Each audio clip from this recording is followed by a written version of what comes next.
अस्सलाम वालेकुम। तावानी पंजवानी ग्रुप के साथ मॉर्निंग ब्रीफिंग लेकर मैं मोहम्मद अली पंजवानी आप लोगों की खिदमत में हाजिर हूँ। सुबह बखैर। आज बरोज़ 21 फरवरी पीर का दिन है। ट्रेडिंग का हम देखेंगे तो पहला दिन है। आज से रोल ओवर वीक का भी पहला दिन है। तो यानी आप लोगों से यही रिक्वेस्ट है कि जितना हो सके कोशिश कीजिएगा कि अपनी पोजीशन को स्क्वायर कीजिएगा। इसके साथ अगर हम देखें तो रिज़ल्ट सीज़न भी तकरीबन ऑफ होता हुआ नज़र आ रहा है।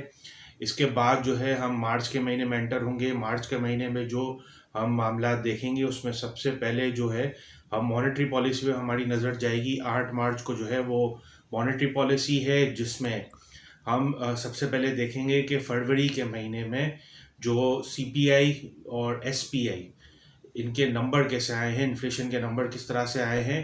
क्योंकि अभी हमने देखा है कि 15 फरवरी से पेट्रोल प्राइसेस बढ़ा दी गई हैं, जिसका हम यानी डेटा पे भी असर रसूख देखेंगे और मामला देखेंगे कि इन्फ्लेशन के नंबर्स भी बढ़े हैं। तो इन मामला को देखते हुए 8 मार्च को मॉनेटरी पॉलिसी को देखते हुए इसके बाद अगर हम फ्रेश एंट्री करेंगे या काम करेंगे तो ज़्यादा बेटर है। इसके साथ अगर हम पास्ट रिकॉर्ड देखें तो मार्च का महीना हमेशा मंदी और नेगेटिव में रहता है। कभी कभार इसमें क्राइसिस भी आता है, जिसको मार्च क्राइसिस भी कहते हैं। तो उस तरह के मामला भी डेवलप होते हैं मार्च के महीने में। मार्च के महीने में ये चीज़ें क्यों होती हैं, उसका सिंपल रीज़न है, सिंपल लॉजिक है। वो ये है कि रिजल्ट सीज़न ख़त्म हो जाता है और उसके बाद जो है कोई एक्साइटमेंट नहीं रहती मार्केट में। तो इन चीज़ों की वजह से जो है हम देखते हैं कि मार्च में मंदी नज़र आती है, कभी कभार मार्केट क्रैश होती है, मार्च क्राइसिस तरह बिल्डअप होते हैं। इस बार मार्केट उस हिसाब से खातिर ख्वाह मूव नहीं की है। रिजल्ट सीज़न में जो एक्सपेक्टेड था कि हम देखें कि 47,000 48,000 के मामला देखें और अच्छे ब्लू चिप स्टॉक्स अच्छी तरह से चले, लेकिन हमने देखा कि अच्छे रिजल्ट देने के बावजूद हमने चंद मामला ऐसे देखे कि उन्होंने उस हिसाब से खातिर का परफॉर्म नहीं किया। इसके साथ अगर हम देखें तो वही सेम जो स्टॉक्स हैं जिनमें स्पेकुलेशन ज़्यादा हो रही है, जो सट्टा स्टॉक्स है, तो अभी भी उसी तरफ लोग राग़िब हैं, उसी तरफ रुझान है। तो ये सारी चीज़ें हैं जिसकी वजह से हमें नज़र आ रहा है कि आगे जाके थोड़े बहुत मामला करेक्शन की तरफ या मंदी की तरफ जा सकते हैं। इसके बाद हम देखेंगे तो अप्रैल का महीना शुरू होगा, जिसमें रमज़ान मुबारक का महीना होगा। तो वंस अगेन एक्टिविटी हमें स्लो नज़र आएगी। मार्केट में वैसे ही वॉल्यूम्स नहीं है, तो एग्ज़िट करना भारी पड़ेगा, हैवी हो जाएगा। तो लिहाजा जितना हो सके जहां मौका मिले एग्ज़िट करने का कोशिश कीजिएगा, उस एग्ज़िट को अवेल करें। इसके साथ मेन न्यूज़ पर चलते हैं। प्राइम मिनिस्टर इमरान खान साहब ने इंडस्ट्रियलाइजेशन की ग्रोथ पे काफ़ी ज़्यादा फोकस दिया है। उन्होंने जो है अपनी लेटेस्ट किताब में अपनी टीम से ये कहा है कि जो मैन्युफैक्चरिंग सेक्टर जीडीपी में अभी 12.89% उसकी पार्टिसिपेशन है, इस पार्टिसिपेशन को, इस ग्रोथ को बढ़ाया जाए, 25% तक ले जाया जाए। उन्होंने कहा कि पेंडेमिक के दौरान भी जो है हमने इस तरह की ग्रोथ अचीव की है और जितना मुल्क सेल्फ डिपेंडेंट रहेगा, खुद अपने मामलात बनाएगा, इस तरह की चीज़ें करेगा कि बाहर से वो डिपेंडेंट ना रहे, उसके जो इम्पोर्ट बिल है उस पर इतना ज़्यादा मामलात ना हो और हम जो है खुद सेल्फ मेड चीज़ें बनाएं और यानी मुल्की सतह पर जो है इंडस्ट्रीज़ लगाकर और लोगों को जॉब्स प्रोवाइड करके जो है हम सस्ती चीज़ें बनाएं।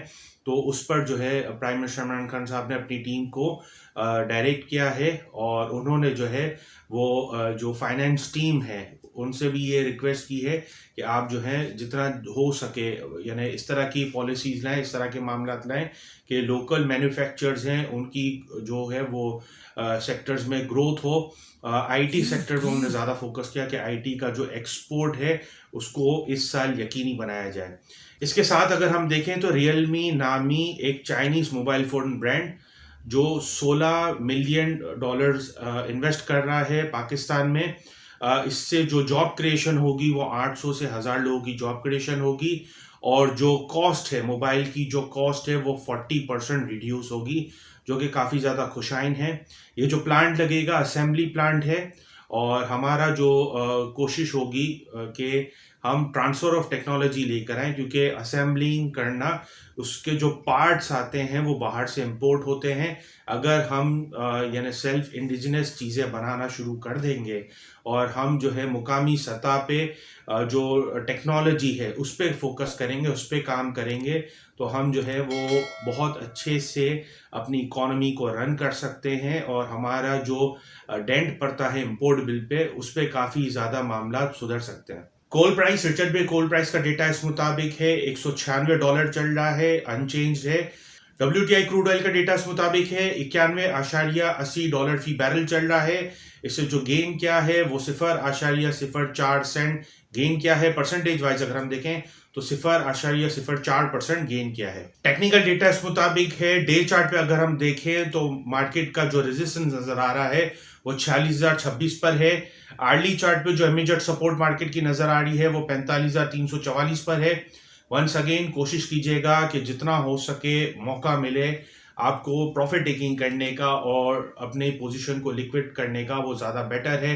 कोशिश ये कीजिएगा कि आपके पास किसी किस्म का कोई लेवरेज प्रोडक्ट इस्तेमाल ना हुआ हो, क्योंकि आप जो है उसमें स्टक हो सकते हैं और आपका जो अकाउंट है वो उसमें ब्लीड कर सकता है।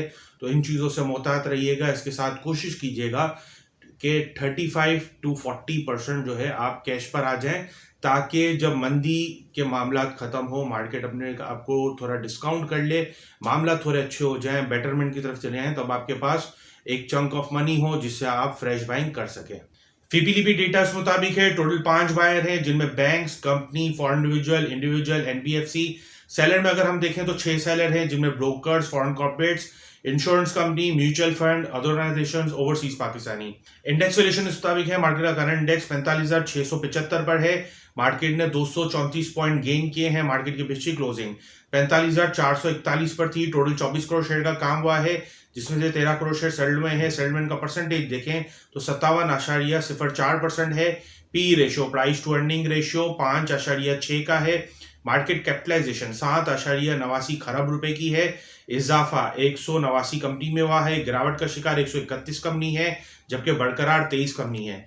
एक साल का रिटर्न अगर हम देखें तो नेगेटिव 1.1% है।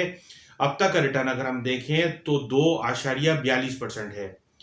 डे रेंज इस मुताबिक है। मार्केट ने नीचे 45,441 का लो बनाया, जबकि ऊपर 45,705 का हाई बनाया। 52 हफ्तों का रेंज इस मुताबिक है। मार्केट ने नीचे 42,688 का लो बनाया, जबकि ऊपर 48,981 का हाई बनाया।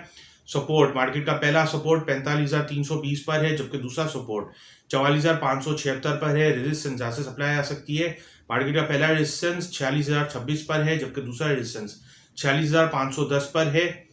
CSF कैसल फ्यूचर डेटा, वो स्क्रिप्ट जिनमें फ्यूचर में ज्यादा काम हुआ है। 12 कंपनियां ऐसी हैं, इसमें से 3 high, 4 moderate. MFS margin financing system, in house बदला लोकल जबान में 17 कंपनियां ऐसी हैं जिनमें ज्यादा बदला खरा है। इसमें से एक एक्सट्रीम, एक हाई, एक मॉडरेट।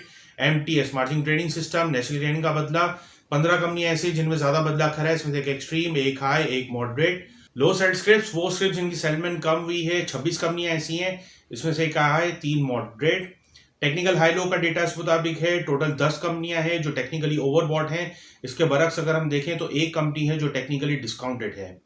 टेक्निकल हाई लो का डेटा आपके साथ शेयर किया गया है। आप 10 कंपनियां देख लें जिनमें हो सकता है आप प्रॉफिट टेकिंग करने का, जो रिवर्स की साइड पर हो आप कोशिश करें उससे प्रॉफिट टेकिंग कर लें।